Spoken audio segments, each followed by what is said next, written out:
spring in the Pyrenees. As the snow melts, the people of Lourdes begin to prepare for visitors who'll come from all parts of the world to visit the shrine where Our Lady appeared to Bernadette. At Hosanna House, HCPT's residential house just outside the town, there's plenty going on. And the reason for all this activity is that in a few weeks' time, Hosanna House will be welcoming thousands of honoured guests, many of them with disabilities or other needs. Philip Mobbs and his parents Monica and Derek are regular visitors to Hosanna House.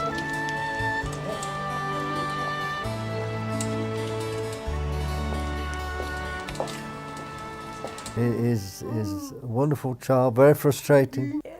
We love him dearly, as everybody else that comes in contact with Philip does. Love you, don't we? He's just one of God's special children. I still call him a child, but he's 40 now, so he's an adult, but with a child's mind. I've been as a nurse and a volunteer, and you're there to help, you're there to keep your eye and look on the day-to-day medical needs of the pilgrims and the volunteers, make sure they're wearing sun cream, make sure people are eating and getting their sleep. But you're also getting as much out of it yourself. People are helping you. It's like being part of a large, energetic family.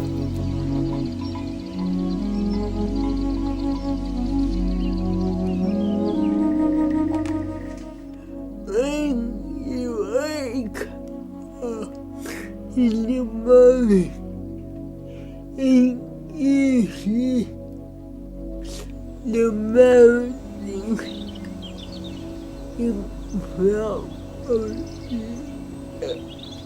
you got the Coming into hospital can be a very worrying time. But when you enter one of the Benenden Healthcare Society hospitals, they make sure your stay is as simple and as comfortable as possible, and all you have to worry about is getting better. The Society has facilities all over the country and owns its own hospital here at Benenden in Kent. Very clean. We're very lucky to have our own housekeepers. Now I've come here to see what a patient can expect on their journey through the hospital. Laura Cooper has been suffering bouts of excruciating pain, and she's arrived for an appointment to discover what's causing it. From reception, she's directed here to Central Booking Services, or CBS, which is responsible for all hospital appointments. Staff point Laura towards the new state-of-the-art Jubilee Clinic, which was built in 2002, and where her condition will be assessed. I gather you've been having some tummy problems. Here, she meets consultant surgeon Fazal Hassan. Started a couple of months ago. I was having excruciating pains about here. To make the diagnosis, we need to do some tests, and I'm going to arrange for you to have an ultrasound done, and I'll see you again today after that has been done. But whatever it is, we'll get to the bottom of it. If I hadn't had the tests in fairly rapid succession to get to the root of the problem, the sister who I see when I go to the clinic each time for treatment, she said that within 12 months, if we hadn't have had the treatment, I would no longer have been here.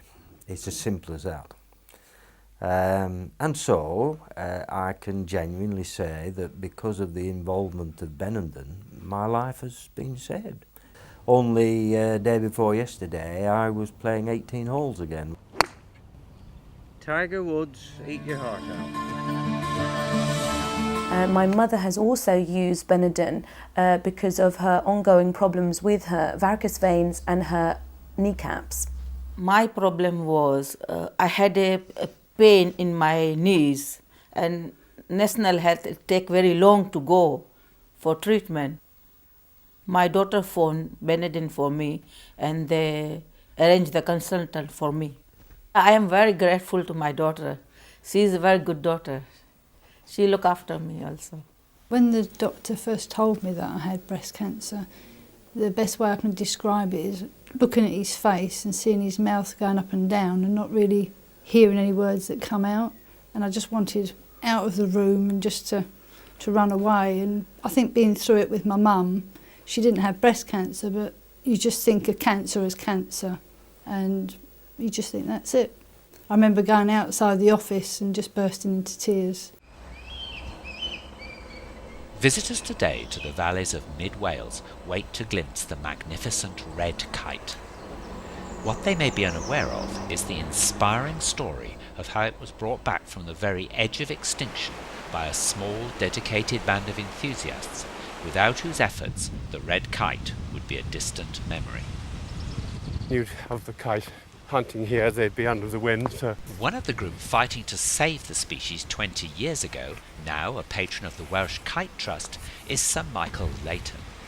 Oh, there we are, there's something flying over the woods somewhere. As well as taking his turn at duties such as nest protection, he decided to attempt to catch on film for posterity what could well have been the last images of this struggling species. A species whose last refuge was the Valley of the Kite.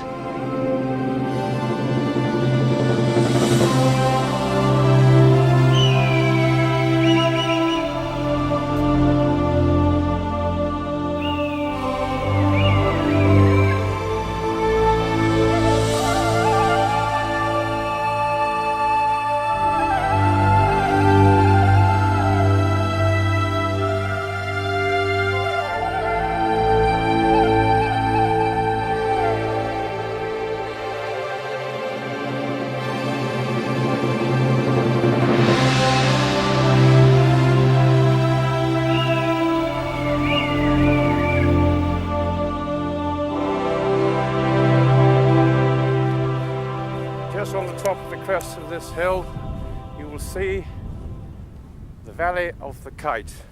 Over there is Cwmbystwyth. Behind me, where I've done some filming, is the Rydal, and here is right the way to Aberystwyth. It's got its own simplicity, this place, its own beauty and its own charisma. This nest in Blaenau Cwm had been guarded and filmed by Sir Michael for weeks. Then tragedy struck. Little did he know that this would be the last image of this incubation. One morning he and his nest guarding partner set out at first light. And I said to Terry, we'll just go out past Blaenau Cwm and see how she is. And as I went round the corner, oh my God, I said, what's she doing round and round the tree? She should not have been flying around on incubated eggs, fresh eggs. Then she should have been sitting on them. Was robbed early one morning about 6 o'clock, and I knew that was happening because the bird was in the air and it was too damn cold. I left the camera on just to show you the gloom of it all and the despondency I felt. So I just shot just the nest and nothing, because I just thought, well, there it is, robbed. I'll leave it on the camera. Conditions were noisy and dusty, and cotton floated in the air. To get a flavour of life in the mills, Glossop residents remember those times, beginning with how the mill workers were roused from their beds before the advent of affordable alarm clocks. They knock her up, of course, when he was engaged, would come along, tap on the window of your home, and he would carry on tapping until you got up, just open the curtains and move the curtains, and he therefore established that you were in fact awake and about. At 6 o'clock in the morning, Glossop, if you're awake, you could hear the clogs on the street. There were these stout clogs which mill workers wore. I remember kids who had these used to delight in like a spark with them, you know, on the granite cobbles here, with the woof, you know, and then you get sparks off them. But I used to, when I'm going to school, I would start skating along, called sparks. And I used to sit up, I'd feel come up, clogger there, and he'd have a little gas lamp. I'd wait while he put solder near them with the irons and all that. And they'd all different sizes hung up, he would fit them to you. Well, like a horse being shoot. And I remember I had some red ones, so everyone could see them. And red clogs can still be seen in action today at Glossop's famous Victorian weekend.